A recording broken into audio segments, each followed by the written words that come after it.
So my songwriter that I was co-writing came up with the title and came up with the music behind it, and then he asked me what should the storyline be, and I told him, okay, "Kiss is a Killer" is it's gonna be the title of the record and the single because I just knew from the name. So I thought of Grease, the bad boy being, cool and having the best kiss ever, and the girl just is dying because he just kisses so well. So that's why it's called Kiss is a Killer. Wow, it's very That's not what I expected you to say. It almost sounds like a fairy tale, like a really um almost creepy fairy tale in a way. Where you feel, Well, but what have you written stuff along those lines before? It sounds like almost like what, Snow White or something. um, all my songs are about what I've gone through, but that song was more like a fantasy because there's no way I'm gonna go and date a bad boy, right? But everybody, I'm sure, a female always dreams, well, if I dated this bad boy, how would it be? So I'm thinking about Greece because in Greece the guys were bad and just being all cool to get the girls. So I thought of that idea, and so I just enjoyed it so much that's why I put it in the song. But yeah, it's supposed to be just a fun song, basically. Bad Boys. Now come Yeah. on, we this is something we've never touched on with any artist. So this will be the first. What? Why? I'll never know, right? I will never know. Why would women? Why would they like Bad Boys? You know these guys are just gonna get you into trouble riding around on the back of their motorcycle, hanging out in their Harley bars. But what's But the that's the attraction? fun part. But Can you that's can you inform the opposite sex, the males that are listening? inform them with. What's the attraction to a bad boy? I don't know. I just honestly, if I was in Greece, I would be like, that guy's hot. Like with the leather jacket and the pants, and I've always wanted to be on a motorcycle, so bring it on. Like, but just don't crash it into a wall or something, okay? Like, but these bad boys. By bad boy I mean a fun one, not a mean, a bad boy. I mean like one who's trying to show off to the girl that he's cool for her. Know what I mean? So Like the type of guy who'd know where like the after hours bar is. Like yeah, the normal exactly. bar shuts down at 2 p.m. here, or maybe it's four. I don't know if it's 2 p.m. or 4 p.m. To be honest, it's been so long since I did like last call Yeah. at a bar. But this guy would know where that like there's an after hours place. That's what you're talking about. Just somebody he's just got an extra almost gear or something, right? Right. Now, how many songs would you say you've written? And you want to include the ones that have never been recorded, Oh God. uh, and then Well, do you mean and ones when I have co-written and not recorded, or ones I wrote by myself? anything that you've touched, any song that you've added, So materially, you've added. anything that I was involved in with somebody or without somebody.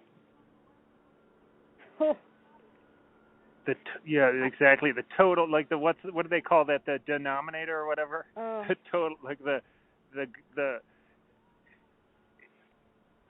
oh, that's hard to say because I don't count all my songs. you don't count. But I That's have a somebody else's job. folder separated.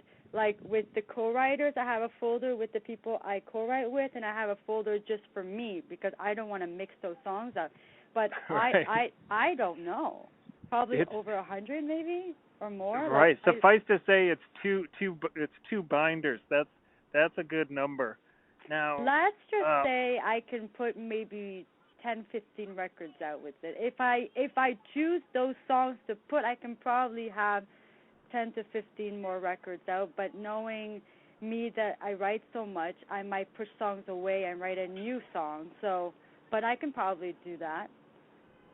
I have enough songs, but if it gets chosen too, right? Because sometimes you put a song in front of somebody and they say, no, no, no, we're doing this one. So, but I also write songs for myself too that I might not put out. I just want to write it, but I have enough songs to put more records out. But I tend to like to rewrite songs from scratch because I have new things happening in my life. But I do one day want to make a record going back to my file and be like, I gotta put this song out because it hasn't been out. So I have plenty of songs like that from my past, but it has to be the right time for it. a year ago, a band sent me a song, and it's just a great song for a million different reasons. And then it turns out he had written it when he was like 14 years old, and he's like, "Yeah, it's Mhm. just so much fun. It was so much fun to go back and sort of rework it." He's like, it didn't turn out. I changed a few chords, we changed a few Right. lines, Right. we adapted it to be in 2016. I was 14 when I wrote it. Now, is that what Yeah. you're talking about, going back? Yeah. Yeah. A lot of my songs I wrote when I was very young. But if I give it to a songwriter and they say we're going to rework it, it's okay because I was young and they're going to improve it. But I will always remember the old version and the new. I love seeing old and new, like from when you're making it better, because you see the difference. But you will always be closer to the old one because that was the first one you wrote. But new is good too because you're going to release it. So, yeah. Do you keep a so it you Mhm. keep a lyric more of a lyric book than a journal? Because I know a lot of musicians are like journal driven, like they don't necessarily write, not with the idea of writing songs down, but just this. I was on the bus or whatever, Yeah. and it broke down. You know what I mean? The journal type. Do you do I that? just write on my phone. If I have a lyrics, I just write on my phone. But the problem with me is if I start to write, I can't stop. So I rather be somewhere where I can write everything down and not be distracted, and then I get angry because I can lose my lyrics. But if I want to write, I write. Like I have to go somewhere quiet and do it. But yeah, I do, and I have a voice recorder on my phone too. So if I want to think of a melody, I can hum it or just try to sing the lyrics just to have a sample of it, so I don't forget it. So Does it have to just appear organically, or can you just write on demand? Like, you've got 2 hours, yeah, here are the chords, put it down, put get it a together. song. That's hard to do, right? Honestly, if I was put like if somebody said, okay, this is the song title, this is the idea, these are the chords, do it. I would be writing it better if I had the creativity.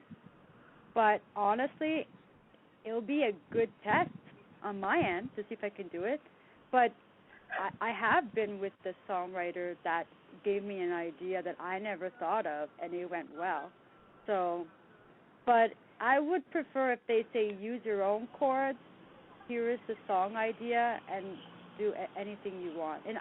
But it depends on the song. Sometimes songs don't finish in 2 hours. It's like it depends on how good you want the song to be. But if they say write as much as you can so we can hear how much you've done, then I'll be like, okay, at least I'm not under that pressure. But but when I was in Nashville, I had to finish songs fast. Oh, because I had to record. But I was with very good songwriters, so it went very smoothly. That's the classic story is oh, we got to Mhm. put another track on this EP or this album. We've got to we've got today to do it. Go in the other room with your legal pad, come up with the lyrics. We'll work on the arrangement. We'll meet back here. This Right. this is the way it happens. It's scary to think about that because what if you go in the other room and you're just like humming the jingle to like a muffler commercial or something? You're like, I can't get that out of my head. That like the Tuffy muffler, da da da da. What are you gonna do? How could you come up with how could you spark an idea in that moment? Because I hope that like songwriters listen to these podcasts, and I know they've been stuck. Um, what would be a way to snap out of that The writer's block. yeah that block in a short amount of time? I just write a different song. You just, Like if I'm writing about a love song and I get stuck because I'm just angry with the person I'm writing about or something or whatever, a sad song or something, I either stop or I try to write another song or I just say, you know what, maybe this is enough writing for me today. Sometimes you can overwork too, right? Like I or you wonder can right. how the authors do it. Writing the Right. book, like I'm sure like they're writing 24 hours a day, but I think they're just so gifted, right, to do that. But just imagine writing a book and they get writer's block. So I don't know, but I don't really get that much writer's block because I just love writing so much. But I have been through it, and it's a pain. And sometimes you're just stuck, and then you just need a couple of days just for your mind to rest. So that's the advice I can give right now. But other than that, the different people it might be different for them. So some people actually, I had a songwriter in Nashville tell me there's no such thing as writer's block, and I'm like, really? So if you're blocked, it's not a writer's block. So I don't know. Yeah, I somebody told me once that it's when the two parts of your brain are like they're at a stalemate. Like there's a subconscious and a conscious part of your brain, and they'll Right. lock up. That's the same thing as when you're standing in front of a like this never happens to you, but if I stand in front of a crowd, I have to give a presentation. I'll lock up a little bit. I'll be like, what? I can't. I'm. It's like I'm seizing up, But let me go 90-degree turn from songwriting as I obsess about songwriting. But people listening to this podcast, they're going to hear you, and they're not going to fully realize. I know this for sure that you are just a rocker at heart. Green Day, Bon Jovi, and Billy Idol type Yeah. rocker. These these are your peeps. And I've They're seen gonna. them all I know live. that they're gonna hear you, and they'll be like, I just think they're gonna be like, what? She's like a roots rocker, or she's like sort of alt uh country or something. But Yeah. that's not really true, right? You are a like a Led Zeppelin type girl. You're a I'm very you into know 80s rock, 80s, 90s rock. Yeah. So, definitely. will you go like to the Motley Crue and like the Motley Crues of the world? Will you go that will you go that far? Poison. These are the bands, the Oh. 80s bands, Rat, Oh yeah. and of course, uh, then we get the sort of the LA scene with Guns N' Roses, Oh and God. Oh those are your yeah. bands Definitely. completely, right? Oh yeah. Why is that music hit you? Because there are some people in our indie music community, the music community, who think that music isn't fully realized, that it's a little bit like, what would be the word? And you almost have to think pretentiously, like it's it's not really artistic, Well, well, like Def but that's Leppard. not Well, there. good. Do you know what I mean? But you've heard that. You've heard the critics like I've slam heard these bands, people right? say what they think of rock music, yeah. But I think every genre of music has its own unique artistry to it. So, but like I've heard stuff, and I'm like, okay, you obviously don't know what rock music is, so I won't take that as anything. But honestly, I don't want to say something and then it makes me make fun of other genres. But I love music with attitude and emotion and power, and that's why I chose rock, because I want to feel something when I'm singing, and I want to put the emotion in it. I sing pop, but I feel if you add some rock into it, oh, it's a lot better. Plus, rock is what made all the music. It's the roots of everything. There's rock in every single genre of music, but now they're talking about hard rock and soft rock and metal and screamo. And now screamo, Right. I don't mind, but I will probably never go that far. I don't know, maybe, but I still want a voice at the end of the day, though. But yeah, Green Day is my main influence. But I saw Billy Idol last year for the first time, and when he came on, I'm like, oh my gosh, he still has it, man. Like he's like like I look at him, I'm like, you're so fit, and you can still rasp and push those vocals out like nothing. Like he's so good on stage. I could not believe how good he was live. He's a total bad boy, right? Yeah, He's a total bad boy. and that's why I like him. But also he's very good at what he does, and he's worked very hard to get to where he is. So Well, yeah. I tipping off my age, but I remember Billy Idol releasing White Wedding, Oh gosh. um, Yes. which has the hook, it has the riff, and then it also has the, the it's not early synthesizer treatment, but because bands had been rocking synthesizers 10 years before that at least, but it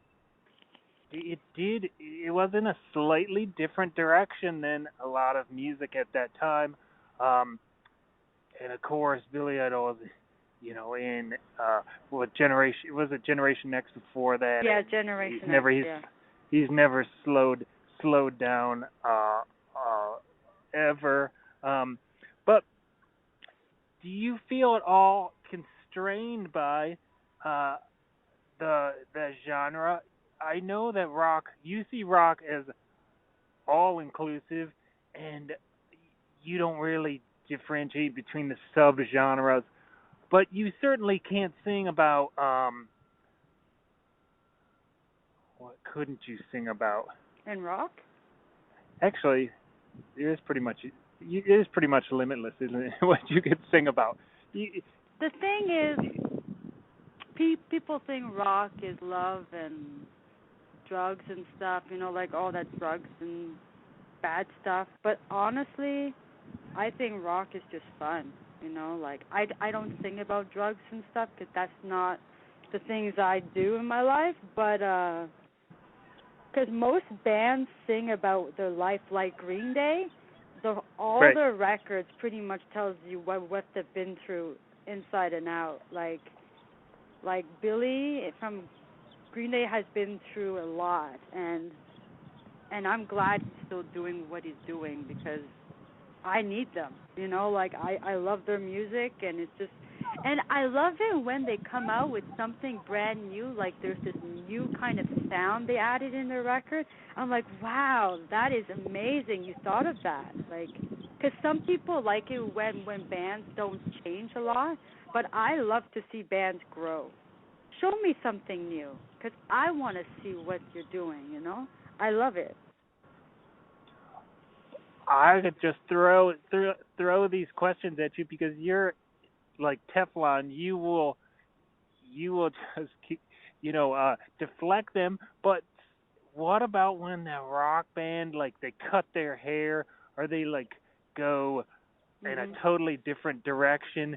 There is such a thing as like jumping the shark with a band like Metallica. Mhm. Famously, I'm no Metallica expert or anything, but 99 out of 100 Metallica fans say, "Oh, the band's crap now. They're so fat and old, and they suck so bad." Now, I'm not. I I'm don't just. think so. I think they're very strong and they're good together. Like, look at them. They're huge. um it depends because I didn't grow up following them, but every time I see them on TV and then I hear their stuff, I think it sounds fantastic. But I don't know what those people are saying. Like, what do they mean by that? Like, maybe they like a certain sound and they don't like that they're changing. Well, bands grow, and when bands grow, it's good for them to get a new audience because if you stay the same, you might not reach somebody else to listen to your music. Like when I released my new record, "It Kisses a Killer," I got a lot of new listeners that that didn't even hear my previous releases. So it's amazing. Different records, you got different people coming to you. So it's great to try new things. You worked with Stuart Epps, and he's worked with a lot of artists, a Yes. lot of my favorite artists. We could do a whole nother chat about that experience because I would love to hear every word that was exchanged. We don't have time to do that today, but hopefully sometime soon we could do that. But okay, his list of people he's worked with: Sinead O'Connor, and he's worked with Sabrina Fallah. I mean, in the same sentence, right? Now, Sinead O'Connor. She's so freaking cool at everything she's ever done. Um, but what was it like? Were you? Yeah, I know you weren't intimidated, but after talking to you for a little while, I bet you just wanted to do the best you could, and it was almost like you didn't want to. Oh well, and it goes for any of your collaborations. You just didn't really like want to disappoint the people you're working with, right? Is that the way Well, you would look at it? Stuart, when I got to work with him, he asked me what songs you want to use because I had some songs that I showed him, which were done and perfect with the songwriter.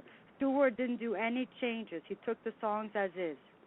And then he said, "What do you want your songs to sound like?" I said, "Old Green Day," because at that time I wanted like the old rock and roll, like old, like the Dookie album of Green Day, sort Right, of right, like right. that. Yep, yep. And Yeah, the heyday. That's the heyday of Green Day yeah, when they were on every alternative station. Yep. yeah. And then he said, "I know exactly what you want." So then I went there and he gave me my creativity and everything. It was great. And then he always played the tracks back, made sure I liked them, make sure, because it's good to have another ear, right, in case I hear something. So yeah, I love that the producers that I have worked with let me listen in on the product that we're doing because if I can't hear what's going on, it's not fair. Because I want to know what I'm going to be putting out in the public. So I'm glad that I can go behind the mixing board and sit there and hear my song and say I want to change this or add some more guitars there or do more vocals there. So yeah, it's fun. What trick or what tip, what little wrinkle did you learn at that time? Was there was there any like real tangible type overdubbing thing that you did, or you're like, whoa, I never thought about that. You could actually just put that guitar part, make that the intro of the song, or was there anything really specific that you took away and now it's in your like arsenal? Oh, like if there was something I didn't like and I wanted off, or something to add in. Just little like a tip or trick or something that you picked up from the sessions, something that you've gone to since then. I don't know. I don't really remember. I just remember the band being in the room, and I did the songs live off the floor. So as the band was playing, we did some tracks, and then I did my vocals, and then we added in more instruments afterwards, and I pretty much liked everything the way it was. But the drummer was the one that said, I want to add more here or more there. The drummer was going all crazy because he just loved the song so much. But that time, I had a metal drummer on my record. So he was in a metal band, so he's like, I have to make sure I'm not playing it like a metal band. I told him, just rock out, just rock out. Don't stop yourself from playing metal. Just do your thing, because he might add something in it and it sounds wicked, Play the way you normally play. Don't worry. Everything else can be fixed in the mix, because, in the mix you can lower things down and bring things up. So I just wanted them to be them, because I had a different drum sound back then than I do now. It's just because the sound, I'm growing. I'm still trying to find a sound, and I'm loving the journey. I'm just loving it. Who do your fans, followers, who do they say you sound like when you sing? Joan Jett, the Cranberries. That's the Cranberries. Yeah. Sabrina. That was what I was going to say. No one's ever told you that. That was my thing. Dolores O'Riordan, and you just took the air out of what I was going to say. And Melissa Etheridge and Pat right. Benatar. Nice. I think the group. It's the lower register. When I'm rasping is when I sound like, I don't know.